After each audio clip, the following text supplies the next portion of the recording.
Hello friends, welcome to Himalaya Education Scope. Friends, आज हम यहाँ पे अध्ययन करेंगे उत्तराखंड का मध्यकालीन इतिहास और कत्यूरी शासन एवं अन्य। ये जो सीरीज़ है फ्रेंड्स, ये आपके अपकमिंग एग्ज़ाम सभी के लिए इम्पोर्टेंट रहेगा। आप यहाँ पे जो है यहाँ पे यूके एसएससी का एग्ज़ाम देते हैं या आप यहाँ पे यूके पीएससी का एग्ज़ाम देते हैं, तो ये जो सीरीज़ है फ्रेंड्स, ये सभी के लिए इम्पोर्टेंट है। आज हम यहाँ पे करेंगे जो है अध्ययन करेंगे 7th पार्ट का। इससे पहले मैंने 6 पार्ट अपलोड कर रखे हैं, अगर आपने नहीं देखा है तो प्लेलिस्ट बनी हुई है। वीडियो को अंत तक देखना और इसके लास्ट हम लगाएंगे एमसीक्यूज़, जिससे आपकी तैयारी जो है और भी बेस्ट होगी। तो सबसे पहले रहेगा उत्तराखंड का मध्यकालीन इतिहास और कत्यूरी शासन एवं अन्य। इससे पहले मैंने कत्यूरी शासन से संबंधित पूरी यहाँ पे जो वीडियो थी, ये एक थोड़ा छोटा सा पैराग्राफ है। बाकी इससे पहले भी जो इम्पोर्टेंट पॉइंट्स थे इसके, वो मैंने नेक्स्ट वीडियो में अपलोड पूरा यहाँ पे कत्यूरी शासन यानी कार्तिकेयपुर राज्य से संबंधित आपको जानकारी मिलेगी। तो आज हम यहाँ पे केवल यहाँ पे देखें जो कत्यूरी प्रांतीय शासन और प्रशासन था। तो जो कत्यूरी राज्य में प्रांतों में विभाजित था, कत्यूरी राज्य कैसा था, प्रांतों में विभाजित था, जिसका शासन उपरीक या राज्यपाल के द्वारा चलाया जाता था। तो कत्यूरी राज्य क्या था, प्रांतों में विभाजित था और जिसका शासन क्या होता था, उपरीक या राज्यपाल के द्वारा चलाया जाता था। कत्यूरी राज्य में प्रांतों को विषयों या जिलों में बांटा गया था। इंपॉर्टेंट पॉइंट है, नोट डाउन कर सकते हैं कि जो कत्यूरी राज्य है इसको क्या किया गया था, प्रांतों या विषयों में बांटा गया था। इम्पोर्टेंट पॉइंट, कत्यूरी राज्यों में प्रांतों को, जो प्रांत थे उनको क्या किया गया था, विषयों या जिलों में बांटा गया था। और कत्यूरी काल में 4 विषयों एवं लोक कथा के अनुसार एक अन्य विषय का भी पता चलता है। इम्पोर्टेंट पॉइंट है, नोट डाउन कर सकते हैं कि कत्यूरी राज्य में प्रांतों को किस में बांटा गया था, विषयों या जिलों में किसको बांटा गया था, प्रांतों को। और कत्यूरी काल में जो 4 विषयों एवं लोक कथाओं के अनुसार यह एक अन्य विषय का भी पता चलता है। तो इम्पोर्टेंट पॉइंट है, इन्हें आप देख सकते हैं। अब आ जाएंगे हम मध्यकाल का कत्यूरी साम्राज्य।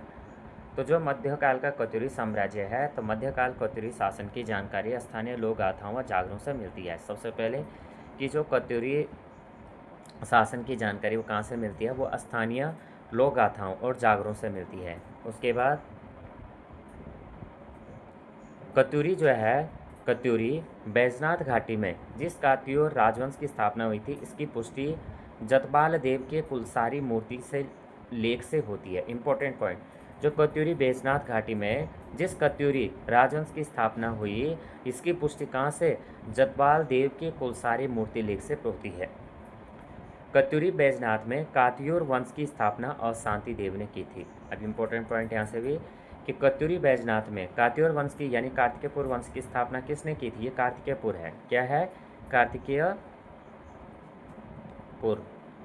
तो कार्तिकेयपुर वंश की स्थापना किसने की थी, ये की थी अशांति देव ने। किसने की थी, अशांति देव ने कार्तिकेयपुर राजवंश की स्थापना की थी कत्यूरी बैजनाथ में। आगे देखेंगे,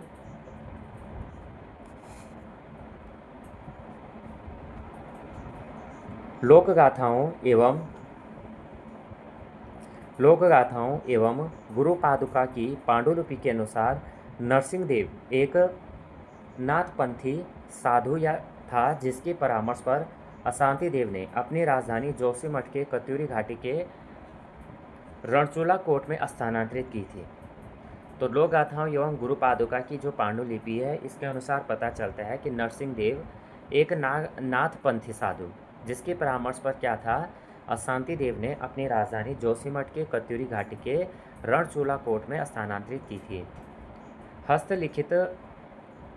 हस्तलिखित ग्रंथ गुरु पादुका में अशांति देव के बाद क्रमशः बासंती राय एवं गोरा राय का नाम मिलता है। किसका नाम, जो हस्तलिखित ग्रंथ थे गुरु पादुका में अशांति देव के बाद क्रमशः किसका, बासंती राय और गोरा राय का नाम मिलता है। 13वीं सदी में रणचूला कोट में स्थापित कात्यूर वंश का बिखराव हुआ था। तो जो कार्तिकेयपुर, यहाँ पे कार्तिकेयपुर इसको आप ले लेना, कार्तिकेयपुर। तो कार्तिकेयपुर वंश का जो बिखराव हुआ था वो कब हुआ था, 13वीं सदी में रणचूला कोट में। आगे देखेंगे, जिसकी अनेक शाखाएं कुमाऊं के विभिन्न क्षेत्रों में स्थापित हुई और जिसमें मूल शाखा कत्यूरी बैजनाथ, पाली पछाऊ शाखा और अस्कोट शाखा, सीरा शाखा, डोटी शाखा, सुई शाखा, बारामंडा शाखा आदि प्रमुख है। इंपॉर्टेंट है कि जो 13वीं सदी में रणचूला कोट में स्थापित कात्य वंश का यहाँ पे क्या हुआ था, बिखरा हुआ था, जिसकी जो अनेक शाखाएं हैं वो कुमाऊं के विभिन्न क्षेत्रों में स्थापित हुई थी, जिसमें क्या है, मूल शाखा कत्यूरी बैजनाथ, पाली पछाऊ शाखा, अस्कोट शाखा, सीरा शाखा, डोटी शाखा, सुई शाखा और बारामंडा शाखा, ये सभी प्रमुख है। कत्यूरी शाखाओं में जो है अस्कोट के रजवार एवं डोटी के मल्ल शासक प्रसिद्ध हुए। क्या, जो कत्यूरी शाखाओं में जो अस्कोट के रजवार, कहाँ के, अशोक के रजवार और डोटी के जो मल्ल शासक थे, ये क्या थे, प्रसिद्ध हुए। जागर गाथाओं के अनुसार बैजनाथ कत्यूरी की मूल शाखा का अंतिम शक्तिशाली शासक प्रीतम देव था। इंपॉर्टेंट पॉइंट है कि जागर गाथाओं के अनुसार क्या था, बैजनाथ कत्यूरी की जो मूल शाखा है इसका अंतिम शक्तिशाली शासक कौन था, प्रीतम देव, जिसे पिथोरा या पिथोराशाही या पृथ्वीपाल भी कहा जाता था। क्या कहा जाता था, पिथोरा या पिथोराशाही या पृथ्वीपाल कहा जाता था। किसको, जागर गाथाओं के अनुसार बैजनाथ कत्यूर की मूल शाखा का अंतिम शक्तिशाली शासक कौन था, प्रीतम देव। और इस प्रीतम देव को क्या कहा जा रहा है, पिथोरा कहा जा रहा है या पिथोराशाही कहा जा रहा है, पृथ्वीपाल कहा जा रहा है। प्रीतम देव ने जो है रानी बाग में चित्रशिला में तुर्कों को परास्त करने का विवरण मिलता है। प्रीतम देव ने रानी बाग चित्रशिला में तुर्कों को परास्त करने का क्या दिया, विवरण दिया है। राजा पिथोरा को पिथौरागढ़ बसाने का श्रेय जाता है, जिसकी जो छोटी रानी है वो है जिया रानी या मौला देवी थी। तो राजा पिथोरा को क्या जाता है, पिथौरागढ़ बसाने का श्रेय जाता है। और इनकी जो छोटी रानी थी, इनका नाम क्या था, जिया रानी या मौला देवी था। पाली पछाऊ वंशावली के अनुसार जिया रानी का पुत्र धामदेव था। क्या था, पाली पछाऊ से पता चलता है कि जो जिया रानी का पुत्र था वो कौन था, धामदेव। और दूल्हा शाही प्रीतम देव का उत्तराधिकारी बना था।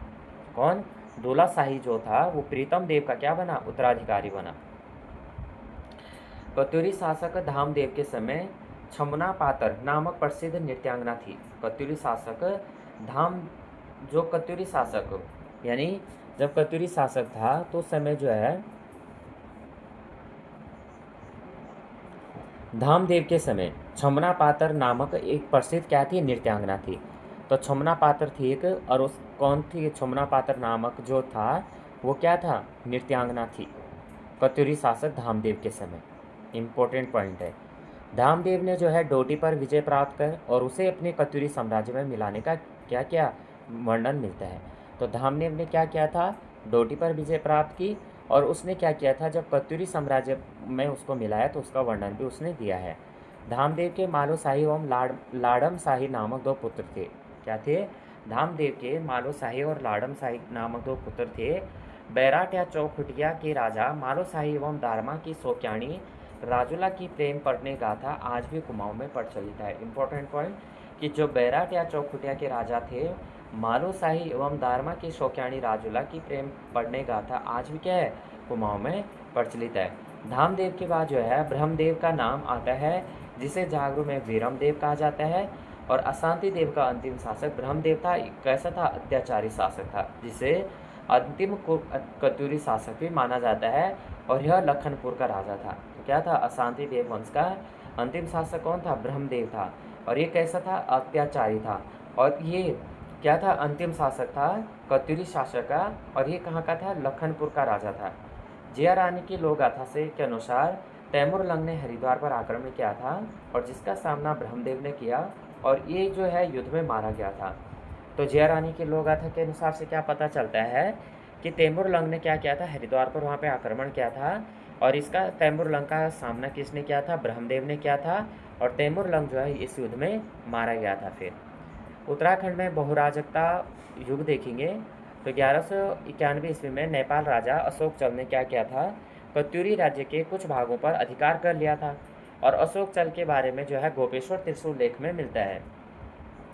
तो 1191 ईस्वी में क्या होता है, नेपाल के राजा थे अशोक चल। इन्होंने क्या किया था कि जो कत्यूरी राज्य है यहाँ पे क्या किया था, कुछ भागों में क्या कर लिया, यहाँ पे अधिकार कर लिया और ये जानकारी मिलती है अशोक चल के बारे में, जो जानकारी मिलती है ये मिलती है गोपेश्वर त्रिशूल लेख से। बालेश्वर मंदिर ताम्रपत्र लेख के अनुसार 1223 ईस्वी में दुलु या नेपाल शासक क्रांचल देव ने कत्यूरी राज्य को अपने अधिकार में ले लिया। तो इम्पोर्टेंट पॉइंट है कि जो बालेश्वर मंदिर ताम्रपत्र है इससे पता चलता है, जो लेख है यहाँ पे, तो 1223 ईस्वी में क्या होता है, दुलु या नेपाल के जो शासक थे इनका नाम था क्रांचल देव, और इन्होंने क्या किया था, जो कत्यूरी राज्य था अपने अधिकार में ले लिया। एक चक्रा या चक्राता में बहुबाण वंश का शासन था। एक चक्रा या चक्राता में क्या था, बहुबाण वंश का शासक था, और इसके 7 राजाओं का वर्णन मिलता है। राजा सूर्यवर्मन बहुबाण वंश का महानतम शासक था। कौन था, जो राजा सूर्यवर्मन थे, बहुबाण वंश का महानतम शासक था। बहुबाण वंश के सम्राट सूर्यसेन के आश्रित कवि अल्लातनाथ थे। क्या थे, बहुबाण वंश के सम्राट थे सूर्यसेन के जो आश्रित कवि थे ये कौन थे, अल्लातनाथ थे। तो बहुबाण वंश के सम्राट कौन थे, सूर्यसेन के जो आश्रित कवि थे वो थे अल्लातनाथ। सिरमौर प्रदेश में राणा देवपाल का शासन था। सिरमौर प्रदेश में राणा देवपाल का शासन था, और सिरमौर के गढ़पति राणा देवपाल के संतूर गढ़ एवं सलमूर दुर्ग पर बलबन ने आक्रमण किया था। राणा देवपाल का जिक्र मिथुन ए सिराज की पुस्तक तबकात ए नासिरी में मिलता है, जिसके अनुसार देवपाल ने जो है बलबन के विद्रोहियों को क्या दिया था, आश्रय दिया था। आईने अकबरी से पता चलता है कि शाहजहां के काल में संतूरगढ़ पर श्रीनगर के राजा ने अधिकार किया था, और गंगोली हाट में मणिकोटी राजवंश शासन कर रहा था। यहाँ पे अध्ययन करेंगे उत्तराखंड में बहुराज्यता युग। तो सबसे पहले 1191 ईस्वी में नेपाल राजा थे अशोकचल। इन्होंने जो है कत्यूरी राज्य के कुछ भागों पर अधिकार कर लिया, और अशोकचल के बारे में जो है गोपेश्वर त्रिशूल लेख में यहाँ पे उल्लेख मिलता है। तो क्या है, 1191 ईस्वी में नेपाल के राजा थे अशोकचल। इन्होंने क्या किया था, कत्यूरी राज्य के कुछ भागों पर अधिकार किया, और ये जो अशोकचल के बारे में जानकारी मिलती है ये मिलती है गोपेश्वर त्रिशूल लेख से। उसके बाद दूसरा यहाँ पे जो है बालेश्वर मंदिर ताम्र लेख है। तो इसके अनुसार 1223 ईस्वी में दुलु या नेपाल शासक थे क्रांचल देव, और क्रांचल देव ने जो है कत्यूरी राज्य को अपने अधिकार में ले लिया। एक चक्रा या चक्राता में बहुबाण वंश का शासन था, और इसके 7 राजाओं का वर्णन मिलता है। राजा सूर्यसेन बहुबाण वंश का जो है महंतम शासक था।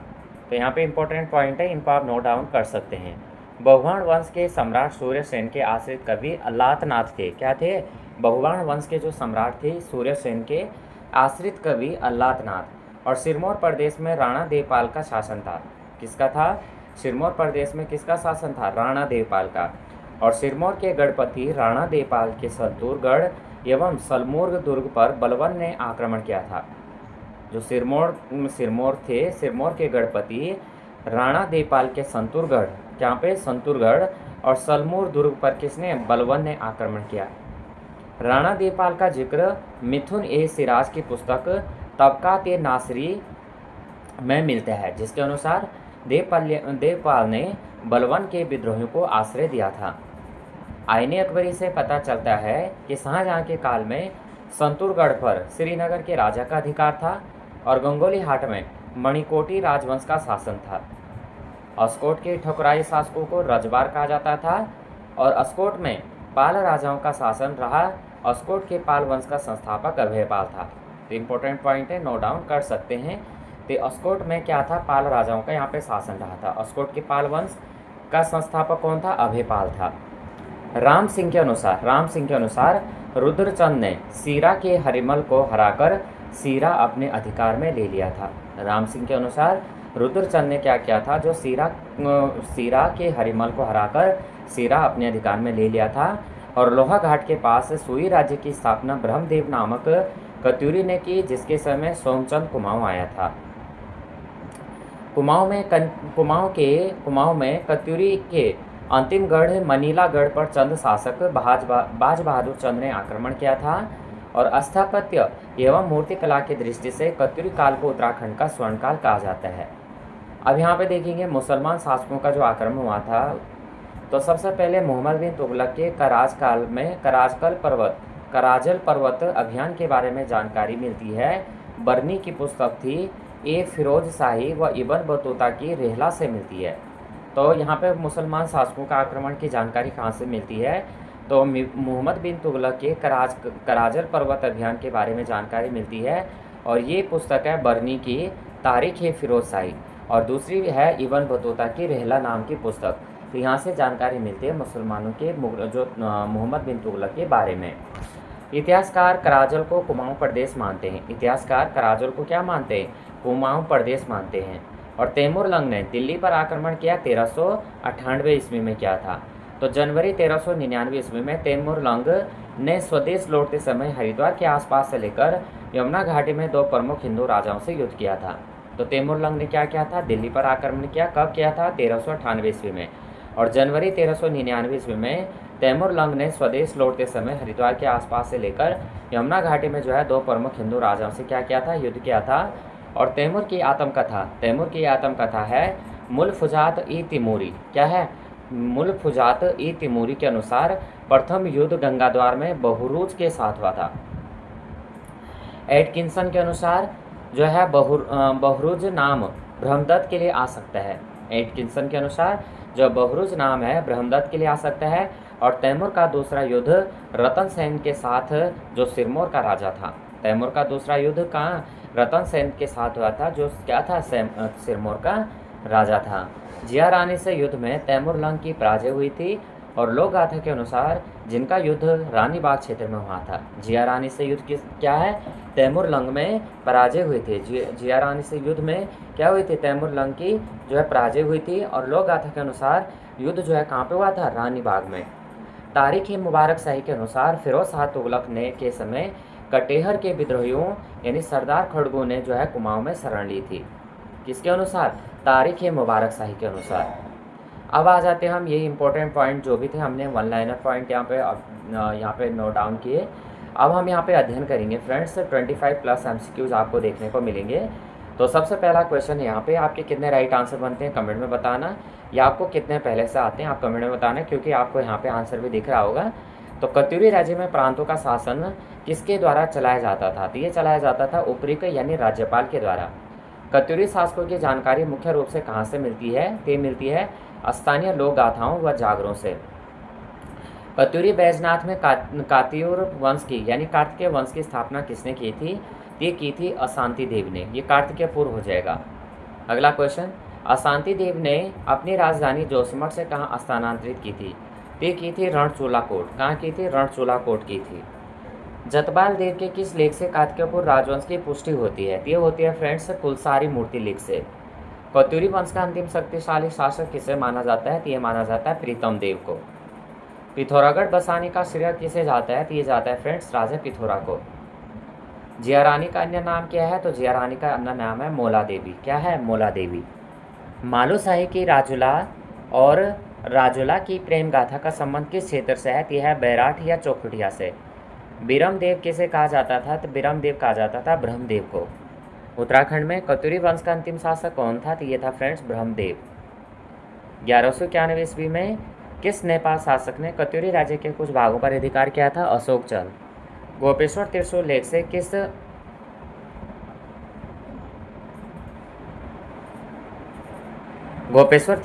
से किस शासक की जानकारी मिलती है? ये मिलती है अशोक चल। 1223 ईस्वी में किस नेपाल शासक ने कत्यूरी राज्य को अपने अधिकार में ले लिया था? करांचल देव ने। अस्कोट के पाल वंश का संस्थापक कौन था? तो ये था फ्रेंड्स अभयपाल। अगला क्वेश्चन करेंगे, स्वर्ण काल किस काल को कहा जाता है? तो ये कहा जाता है कत्यूरी काल। मोहम्मद बिन तुगलक के कराज-काल अभियान की जानकारी किस पुस्तक से मिलती है? ये मिलती है तारीख ए फिरोज शाही। अगला क्वेश्चन है, तैमूर लंग ने दिल्ली पर आक्रमण कब किया था? ये क्या था? 1398 ईस्वी में। तैमूर की आत्मकथा का क्या नाम है? ये है मुल्फुजात ई तिमूरी। क्या नाम है? तैमूर की आत्मकथा का नाम है मुल्फुजात ई तिमूरी। अगला क्वेश्चन है, जिया रानी और तैमूर लंग का युद्ध कहाँ पे हुआ था? तो हुआ था रानी बाग में। बहुबाण वंश का महानतम शासक कौन था? तो यह था फ्रेंड्स सूर्यसेन। अस्कोट के ठकुराई शासकों को क्या कहा जाता था? तो कहा जाता था रजवार। कुमाऊं के कत्यूरों के अंतिम गढ़ मनीला गढ़ पर किसने आक्रमण किया था? ये क्या था? बाज बहादुर चंद ने। कत्यूरी शाखाओं में कौन सा शासक प्रसिद्ध हुए? तो ये हुए थे अस्कोट के रजवार और डोटी के मल्ल। फिरोज शाह तुगलक के समय कुमाऊं में किस विद्रोही ने शरण ली थी? तो ये ली थी फ्रेंड्स खड़गू ने। किसने ली थी? खड़गू ने। कत्यूरी राज्य में विषयों का क्या अर्थ था? तो ये था फ्रेंड्स जिले। तो राज्य में विषयों का अर्थ क्या था? जिले। तो यहाँ पे फ्रेंड्स हमारे जो 26 क्वेश्चन है कंप्लीट हुए। आउट ऑफ कितने आपके राइट आंसर बने कमेंट में बताना। अगर आपने वीडियो को ध्यानपूर्वक देखा होगा तो ये आपका रिवीजन अच्छे से हो गया होगा। और इसी तरह के अगर आप वीडियो चाहते हैं तो आप जो है कमेंट बता सकते हैं। जय हिंद, जय भारत।